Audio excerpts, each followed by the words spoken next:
আর আমি যে খুব হিরো হতে চাই, মানে কোট অ্যান্ড কোট হিরো বলতে আমরা ইন্ডিয়ান মেন স্ট্রিম সিনেমায়, বেঙ্গলি মেন স্ট্রিম সিনেমায় যেটা বুঝি, সেইটারও যে আমার অত্যন্ত অ্যাসপিরেশন আছে সেটাও নয়। আমি অ্যাক্টিং খুব ভালোবাসি, আমি অভিনেতা হতে চাই, অভিনয়টা ভালোবাসি। তো অভিনয়ের তো কোনো বয়স থাকে না। সত্যি কথা বলতে আমাদের এখানে তো বছরে একটা কাজ করব, দুটো কাজ করব, এই চয়েসটা আমাদের খুব একটা থাকে না। মানে আমরা তো ড্যানিয়েল ডে লুইসের মতো 10টা সিনেমা করে রিটায়ার করতে পারবো না, ফিনান্সিয়াল কারণেই পারবো না, টু বি ভেরি অনেস্ট। তো ক্রিয়েটিভলিও যখন ভালো কাজ আসে, ভালো চরিত্র আসে, এলে করার চেষ্টা করি। আর এখন কম বয়স, বেশি এনার্জি, করাই যায়। একটা বয়সের পর তো কম কাজ এমনিই করতে হবে। কিছু কিছু কথা খারাপ লাগা, সেটা আমাদের কাছে হয়তো র্যাগিং মনে হতে পারে, অনেকে খুব হেসে বলে দিল, কিন্তু সেটা আমাদের কাছে ধাক্কাটা দেয়। সেটা কখনো রৌনকের সঙ্গে হচ্ছে, এবং মানে ভীষণ ইন্ট্রোভার্ট, যেহেতু ভীষণ মিতভাষী, সেই কারণে আমি আরও বলছি।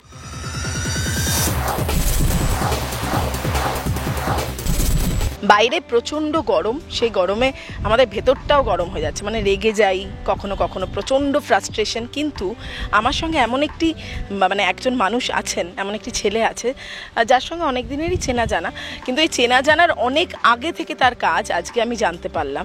এবং এই গরম বাড়লেও তার মাথা কখনো গরম হয় না, সে শান্ত। কালকে আমি অনেকবার ফোন ধরতে পারিনি, তাতে তার কোনো রাগ নেই।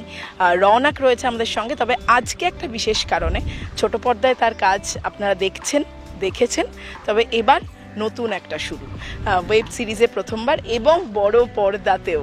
তো একসঙ্গে অনেক কিছু, তাই তো রৌনক? হ্যাঁ, ক্রিয়েটিভলি একসঙ্গে তো বেশ অনেক কিছুই, মানে খুব কম ডিউরেশনের মধ্যে দুটো ঘটনাই ঘটেছে। তো সিনেমার কাজটা আসবে, ওটা শুটিং চলছে এখন, আর ওয়েবেরটা আসতে চলেছে খুব সুন। তো হ্যাঁ, অনেক কিছু এক্সাইটিং। প্রথম সব কিছুই খুব স্পেশাল হয় আমাদের জন্য। তো সেক্ষেত্রে যতই অভিনয় হোক, ক্যামেরাই হোক, তবুও যেহেতু ওয়েব অন্য একটা মাধ্যম, সেটা নিয়ে তো একটু জানবই, এবং চরিত্রটা নিয়েও জানবো। কারণ রৌনককে যেমন আপনারা দেখেন, মানে বাস্তবে সত্যি ভীষণ ভালো একটা ছেলে, এবং পর্দাতেও সেইভাবে দেখে এসেছি। এইভাবেই কি দেখবো? যদিও তোমাদের রানীতে সেভাবে দেখা যাচ্ছে না। হ্যাঁ, তোমাদের রানীটা যেহেতু মানে ওটা তো টেলিকাস্ট হয়ে গেছে, তো বলতে কোনো বাধা নেই, ওটাই ভিলেন করছি প্রথমবার। কিন্তু হইচইর গল্পটা তো ধারাবাহিকের ফর্মুলার বাইরে, যে কাজটা আসতে চলেছে, বিজয়া কাজটার নাম, তো সেটা র্যাগিং নিয়ে একটা গল্প। তো সেটার কোন দিকে আমি আছি সেটা এখনই না হয় দর্শককে বলছি না, সেটা যখন রিলিজ হবে তখন যে পুরো জার্নিটা, ক্যারেক্টারের পুরো স্টোরিটার, সেটাই দর্শক জানতে পারলে আরও বেশি ইন্টারেস্টেড হবে। তো সেটা ক্রমশ প্রকাশ্য। মানে বিজয়া, এবং যেহেতু বলছি যে র্যাগিং নিয়ে নাম এবং গল্পটাই পুরো আলাদা বোধ হয়, কিন্তু এই বিজয়াতে ভাসান যাওয়ার একটা ব্যাপার থাকে। খানিকটা জানতে চাই, সেখান থেকেই কি এরকম নামকরণ বা এই যে একটা কষ্ট পাওয়া, একটা খারাপ লাগা হতে পারে? মানে it's a very good interpretation তুমি যেটা করলে, সেইটা তো ক্রিয়েটিভলি রাইটার্সরা, দ্য টিম কি ভেবেছেন, আমি ডিরেক্টলি নামকরণটা নিয়ে ডিসকাস করিনি ওদের সাথে, but it's a very nice interpretation. আর এইটা হচ্ছে একটা মায়ের জার্নি। তো আর মায়ের জার্নিতে তো অবশ্যই আমাদের সিনেমায় মায়ের সাথে দুর্গা মায়ের একটা প্যারালাল অনেক সময় করা থাকে, তো হয়তো সেটার সাথেও বিজয়ের একটা লিঙ্ক থাকলেও থাকতে পারে, দেখা যাক। সেই মায়ের চরিত্রে স্বস্তিকা মুখোপাধ্যায়, তাই তো? তো সেই কাজ করার অভিজ্ঞতাটা রৌনক? খুবই ভালো। মানে আমি চরিত্র নিয়ে যেহেতু বেশি কিছু বলছি না, দর্শকের ইন্টারেস্টটা থাকবে এবং জার্নিটার সাথে সেইভাবেই তাদের জানা উচিত। কিন্তু off screen it was an excellent experience.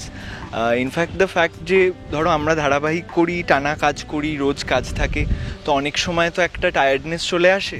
তো আমরাও অনেক সময় একটু চিটিং করি, মানে ধরো একটু ওপর সারফেস লেভেলে অ্যাক্টিং করে দিলাম, বা অনেক কনস্ট্রেন্টসের মধ্যে ধারাবাহিকে কাজ করতে হয়, তার ফলে টাইমের কনস্ট্রেন্ট বা সানলাইট পড়ে যাচ্ছে, তার একটা তাড়াহুড়ো, হয়তো একটা শট মন মতো হলো না, সেটা নিয়েই চালিয়ে নিতে হয়, কারণ the show must go on. মানে ওই একটা শটের পিছনে পড়ে থাকে টেলিকাস্টটা আটকে গেলে হবে না।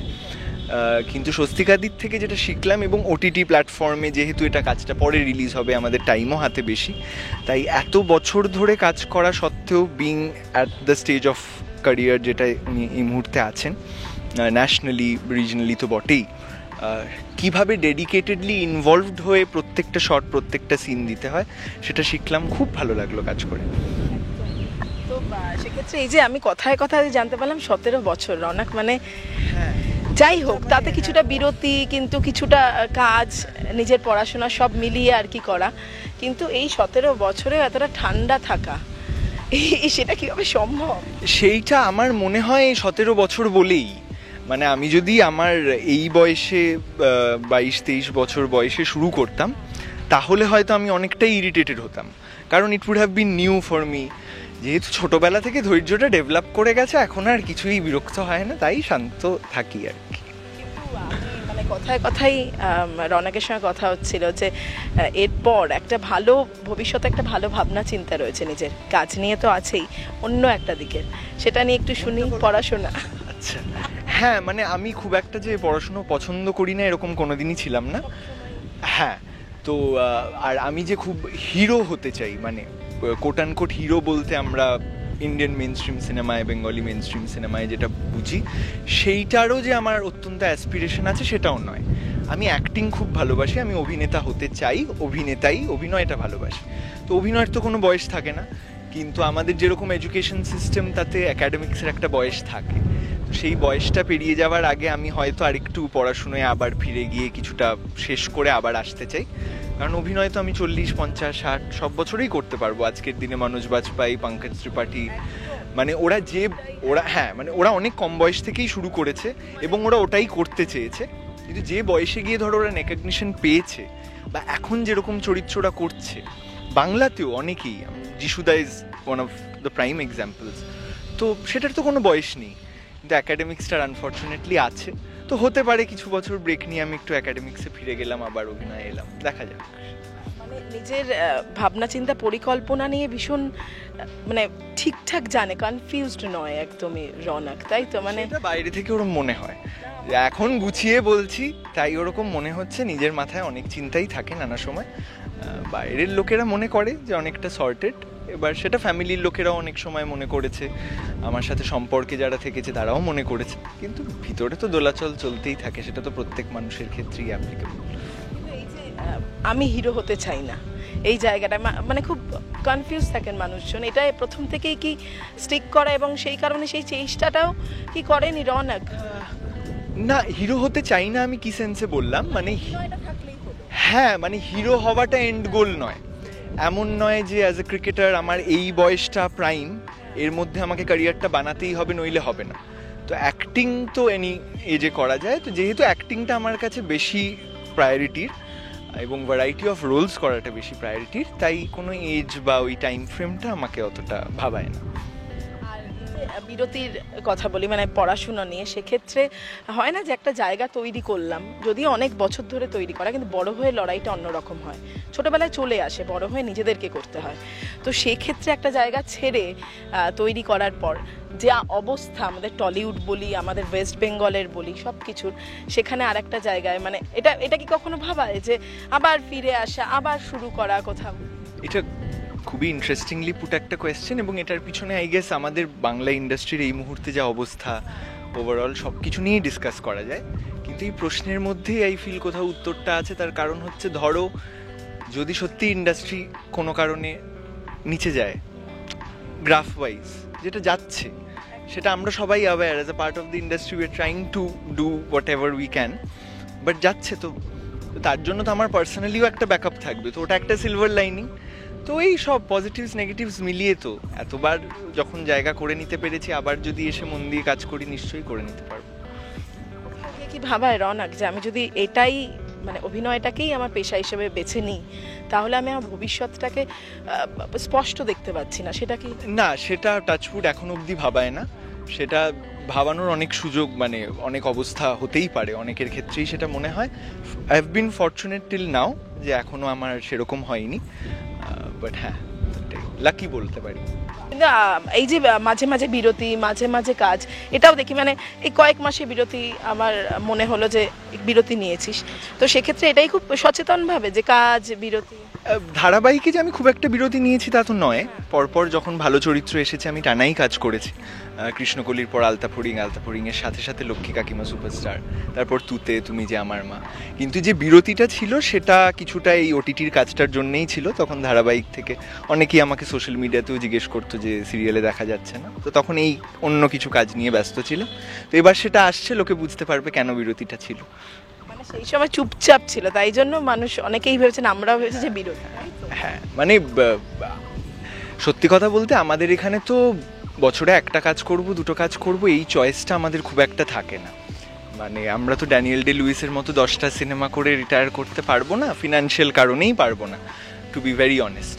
তো ক্রিয়েটিভলিও যখন ভালো কাজ আসে, ভালো চরিত্র আসে, এলে করার চেষ্টা করি। আর এখন কম বয়স, বেশি এনার্জি, করাই যায়। একটা বয়সের পর তো কম কাজ এমনিই করতে হবে।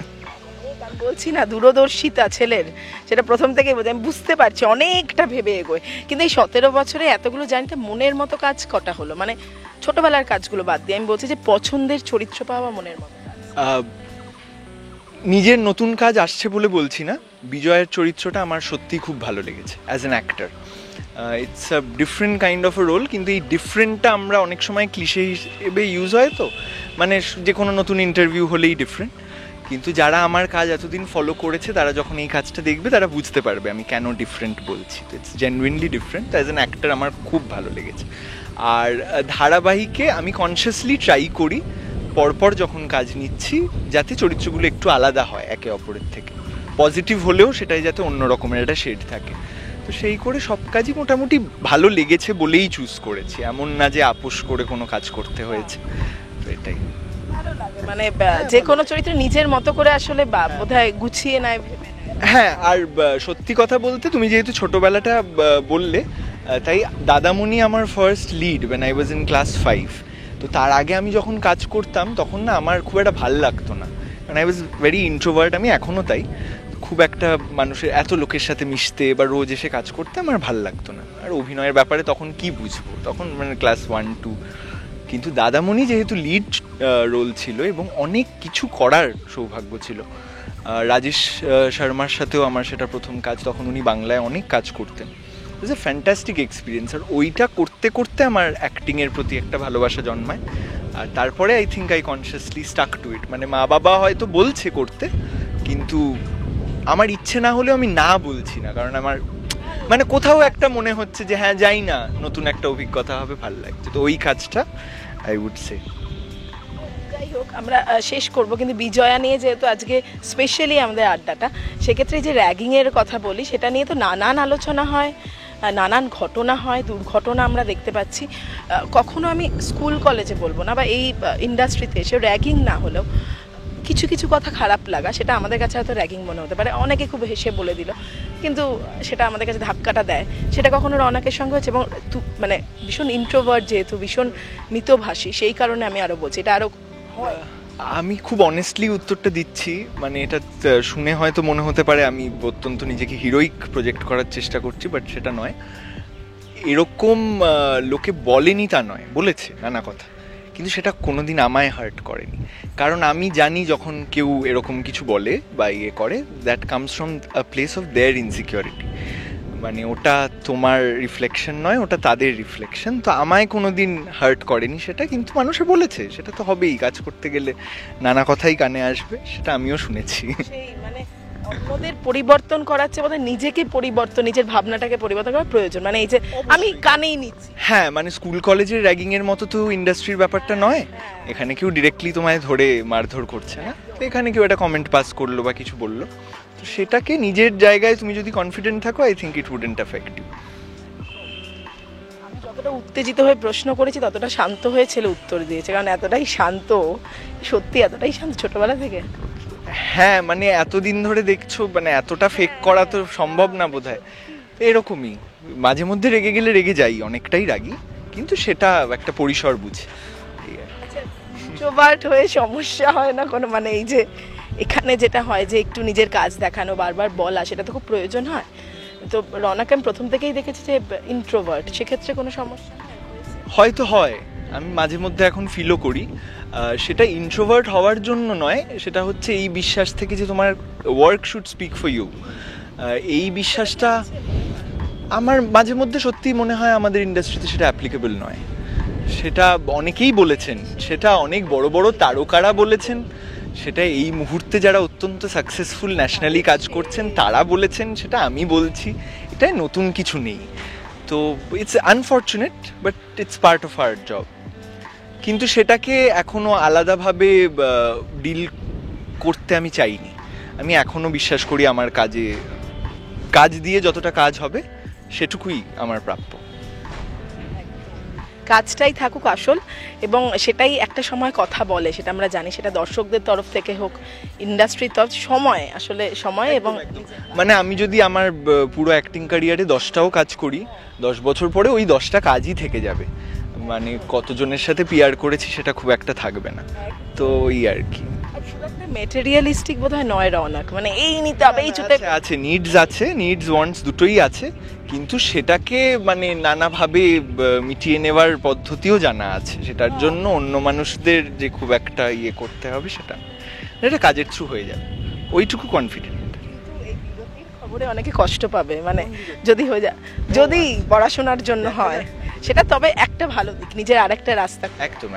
আর সেটা তো বললামই, সেটা যে শুধু রাস্তা খোলা রাখা বা আমার এই ইন্ডাস্ট্রি নিয়ে আমি ভীত তা নয়, কিন্তু হ্যাঁ এই বয়সটা চলে গেলে হয়তো আর করতে পারবো না, নিজের যাতে ওই রিগ্রেটটা না হয় তার জন্য।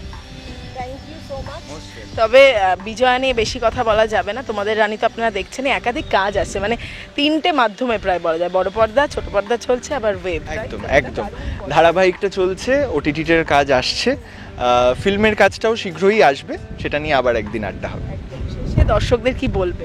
দর্শকদের এটাই বলবো যে সোশ্যাল মিডিয়ায় এখন অনেক হেট কমেন্টস পাচ্ছি, কারণ প্রথমবার ভিলেন করছি, তো সেইটা কন্টিনিউ থাকুক, কারণ ভিলেন করলে হেটটাই লাভ, তো সেইটা কন্টিনিউ থাকুক। আর বিজয়টা প্লিজ দেখবেন, কারণ ওটা খুব যত্নে বানানো একটা সোশ্যালি রেলিভেন্ট কাজ, led by fantastic Sayantan Ghoshal and Swastika দি তো আছেন, আমি আছি, এই ইন্টারভিউটা যেহেতু করছি, তো সব মিলেমিশে আশা করি আপনাদের ভালো লাগবে, জানাবেন। টলিউড ফোকাস কলকাতা চ্যানেলটি আপনাদের ভালো লাগলে লাইক করুন, সাবস্ক্রাইব করুন এবং আপনাদের প্রিয় ভিডিওটি অবশ্যই শেয়ার করুন। Tollywood focus Kolkata.